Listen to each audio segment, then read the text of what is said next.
what is psychic reading, right? So psychic reading, it's using your refined practice, finely honed, strong, intuitive abilities to gather information. That's what it is.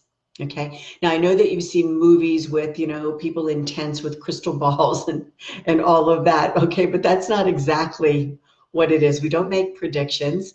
We gather information. Yes, you can take a look at a predictive element, and it's mostly possibility and probability based on choices that were made, energy that's going on, things that are already happening. Obviously, there's free will in the world, and when there's another choice, it all changes up again, right? So this is why you can't predict what the lotto number is going to be. That doesn't work that way, right? That's just a random number. No one can actually predict what that one's going to be, right? So let's be clear on what psychic reading is. It's using your refined intuitive abilities to be able to gather information. So let's go into a little bit of detail. Intuition versus psychic ability, since we're talking about, finely tuned intuitive ability versus psychic ability. Intuition is when you're usually receiving information. You're receiving information. How are you receiving it? You're receiving it as a vibration that you sense is coming your way, that is sent to your brain for interpretation, that is sent to your free will to act upon. So that's what's happening with intuition. Okay, so that's different than purposefully employing your intuitive abilities to gather information, and that falls within the realm of psychic ability. So those are generally the difference between intuition and psychic ability. Intuition, you're receiving information vibrationally as it's coming toward you. The value of that information is that you are guided and you can act on it. Nothing happens if you don't act on it, right? That's the magic trio of intuition. Believe, trust it, act on it. So let me give you an example of that, right? Intuition. You know who's calling before you pick up the phone. You know who's on the other end of the phone already before you even pick it up. Okay, so let's switch that up and talk about an example of what would be psychic ability. So if you're working with your psychic ability, you are actively engaging your finely tuned intuitive senses to gather information, or could possibly be some guidance. Okay, so an example of that would be when you are sitting down and you're having a practice and you're intuitively gathering information, and you might be trying to gather information on a particular topic. So let's say it would be, what does the neighborhood where I will buy my next house, what does it look like? That could be some very valuable information, right? So you could gather that information psychically using your intuitive senses. The stronger your intuitive senses are, obviously, the stronger your ability to gather information psychically is. You can't have one without the other. So one is where the vibration is coming to you, and the other is when you are seeking to gather information vibrationally. So intuition is usually used to gather information about the present, and your physical body is your intuitive instrument, right? So your intuitive senses are the same as your physical senses: sight, sound, scent, taste, touch. And then in the intuitive realm, there's another one, which is inner knowing without empirical evidence, which we collectively call intuition, right? So sometimes you can receive information with some of those senses. Usually it's a combination of those, right? The intuitive counterparts of your physical senses, okay? So combinations can happen regularly, and it's different from person to person. Now, intuitives and psychics usually have a specialty or a method of working that gives them very accurate information, whether they're working for themselves or whether, like me, I'm a professional. This is what I do. I do this as my profession, right? So I'm usually working for somebody else instead of myself. So in that case, I have very specific ways that I like to go after the information that work for me, right? That I'm very good at. It's like my zone of genius, whereas somebody else, their zone of genius might be something else. It differs from person to person. So sometimes it can include aura reading or remote viewing. Right? So remote viewing is I'm here, but I can see what's going on in another location where I am not located, right? So that's remote viewing. That's been employed by lots of folks, including the U.S. government, who's actually done training and written articles about that. You can go Google that one for yourself sometime. Akashic record reading, where you're taking a look and using the Akasha for that information. See, that's one of the areas that I'm extremely good at, is Akashic record reading. So a finely tuned, practiced, strong, intuitive ability becomes your psychic abilities. So the more you use it and the more you work with it, the stronger it becomes and the more you can do with it. Now, psychic ability, where you're gathering information, goes beyond the present, and it expands into other practices, into other ways of working, right? So let's talk for a second about intuition versus mediumship versus working with spirit guides, right? And there's other things that we can do, but let's just hone in on that for a minute. So intuition, sensing or receiving vibration, interpreting that vibration, and then acting on it, right? That's intuition, usually in the present, and you're working with your physical body and it senses as your intuitive instrument. Okay, so that's intuition. Now, when it goes into the psychic realm, would be mediumship. What's mediumship? Mediumship is sensing, contacting, communicating with humans or animals. You can do it with animals too, that have passed, right? They're dead. And so that's not intuition. That is different. Okay, so that is a whole different area of the psychic realm, and people are professionally trained in it. There's schools that you can go to for professional training in it. It doesn't operate the same way as when you're working with intuition or with spirit guides. It's its own thing. Okay, but it falls within the realm of psychic practice. And spirit guides, this is where you have contact and communication with spirit guides, which sometimes they're people who have had human experience, but lots of times they're not. And they can act as guides, and they serve you upon request, right? So it's quite different. Now, one of the things about psychic reading, when you're first learning, sometimes it's a little, so for some people it's a little scary. It's not nothing to be so frightened of, right? But for some people it's a little scary. It's very difficult to read people initially, right? So I think that if you're going to start doing this, the best thing to do is to start in a beginner class of somewhere, and first learn by using your intuition. But if you're heading right into experiencing psychic ability, I would start with pets. Pets make a great subject for beginners learning to use their psychic abilities. They're just great. And the reason pets are great is because they have that unconditional loving vibration. They are really childlike, in their approach. They're not scary at all. They're very forthcoming with, information and sharing, and they are very excited about contact, and they're really, really wonderful subjects. And this is great because you can either work with pets that you currently have that are living.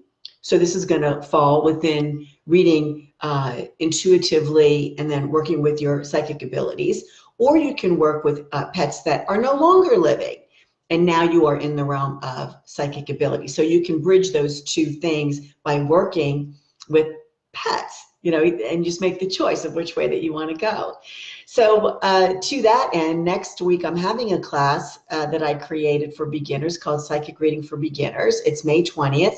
I'm going to have it in the evening. I'm in California, so 6 p.m. California time. It's going to be on Zoom. It's free for members of my Truly Living Society. It's $20 for everybody else.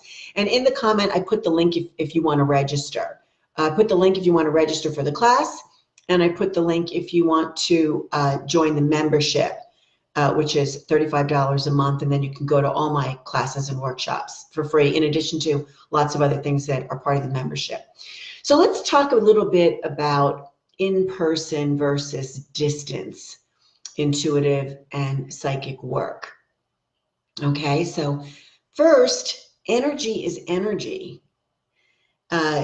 Whether you're right in front of me here in my studio in California and we're working together, and I'm working and reading energy, or I'm reading vibration, whatever it is that I happen to be working on with you in the metaphysical realm, is the same as if I am doing it and you are on the other side of the world. So this would be, let's say, distance work with contact, right? So we'd be on the phone, or we'd be on a video chat like this, something like that, on the telephone. It works just as well as if we were in person. And it also works just as well for when we are distant and there is no direct contact. In other words, when I'm doing the work for someone, I'm doing a reading for them, I'm working in their Akashic records, doing soul work, I'm working with spirit guides, whatever it might be, working with oracle cards, I'm still tapping into the energy of you if you're my client, or if I'm doing mediumship, I'm tapping into the person that's no longer living on behalf of my client who wants me to do it for them. And then I just send the message. I send the message as an email, or I prefer voice messages, and send it that way. So it works whether you're in person, whether you have connection by distance, or whether you have no connection by distance, because it's energy, right? Vibration is transferred over energy. So it's just energy that we're working with, all right? So let's talk a little bit about some of the tools that psychics use, and intuitives use these too, but oftentimes psychics are using them for an easier way, or a methodology, or as a tool to sort of augment their practice, right? So one of them is tarot cards or oracle cards, right? So tarot is very specific. Tarot readers are usually focused on the tarot. They know their cards inside out. They select the deck that works for them. They connect with that deck, and that's how they work with it. But there are other types of cards too. I mean, you can use almost any type of card as long as you have connected with the card. You have made it your deck. Like one of the card decks I was pulling out to show you as a demo today was this one. It just caught my eye. I've got many decks, but this one caught my eye, right? Power Animal Oracle Cards by Stephen Farmer, who works in shamanic realms, right? So this is where you're looking at nature as medicine, and then you work with the cards. So that's an example. But I have used things like inspirational cards that have just sayings on them. If you're really good, you can use a regular deck of cards that people use to play poker, right? So that gets a little bit more complicated. You're working with numbers and patterns and things, or you can just infuse things with meaning. But it's a tool that in and of itself doesn't have any power, right? So you're the one who is connecting and then being guided to pull this. Now, in this case, when you're working with oracle cards, this is this person's work.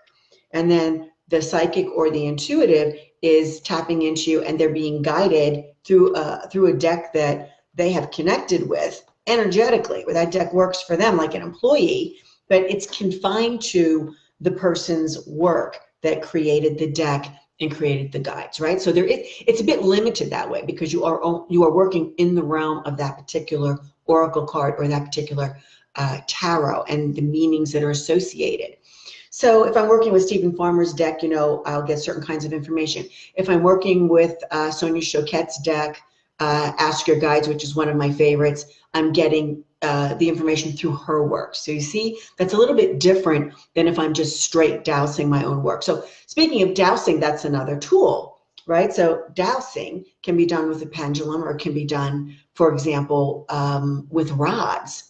And in the same way that you connect with an oracle card, you will connect with your pendulum, right? So it's like you become attuned to it, you know? So this one I use for very general kind of work. If I'm doing soul work, I have a different one. If I'm traveling, I have one that I only use when I'm traveling.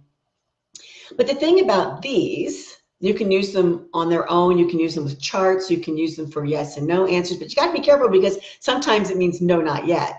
Right? So you better be really good before, you know, you're going for yes and no answers. You sort of have to wind it down. But this is just, you know, it's just something that's hanging on a piece of chain here, right? This does not have any power, right? So it's an extension of your intuitive ability. And then when your intuitive ability becomes really strong, really fine-tuned, well practiced, this becomes a tool that you can use in your psychic practice as well, right? So the stronger it is, it's an extension, right? So for me, this works for me, right? So for me, this is yes for me, right? That's no. And I started saying no as I thought about it before it even came out of my mouth. Stop, right? Or now it's going to show me no information, which is neutral back and forth. Now I'll go back to yes. And yeah, look, take a look. You can see, this isn't a secret where you say, oh, you see your hand moving. You better be seeing my hand moving because this is an extension of my energy that's running through with my intuition, right? So that's why it moves. So it acts as a very quick tool. Sometimes when you don't want to trust yourself and the energy is going through your body and your intuition is engaged, it will transfer the information to something like this in the same way that it can transfer the information to something like this. Okay, so these are all tools that can be used. Some other tools are, this falls in the realm of what's called psychometry. Psychometry is when you're taking an object that was either worn or owned by a subject, meaning the person that you're either reading for, living or dead, and you're able to discern the energy in the object.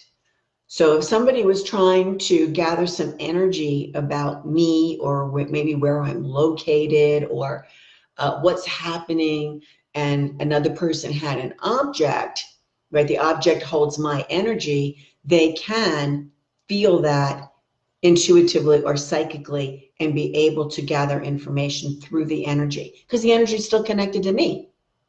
So that's how that's done, right? Through objects that were either worn or that they were owned, because the objects hold energy. Numerology, right? That's all about numbers, right? This is a discipline all unto itself. Numerology, what do the numbers mean?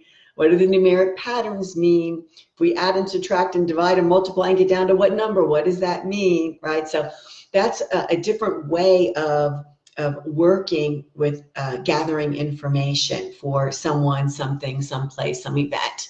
Another one is astrology. You know, astrology is very big discipline. You know, again, you're looking at the placement of things. In this case, you're looking at the placement of planets, and sometimes it even goes beyond that, where you're looking at other stars and things like this. In order to be able to get the flavorings of things and the combination of planets that are moving. So they're using the sky as their divination tool.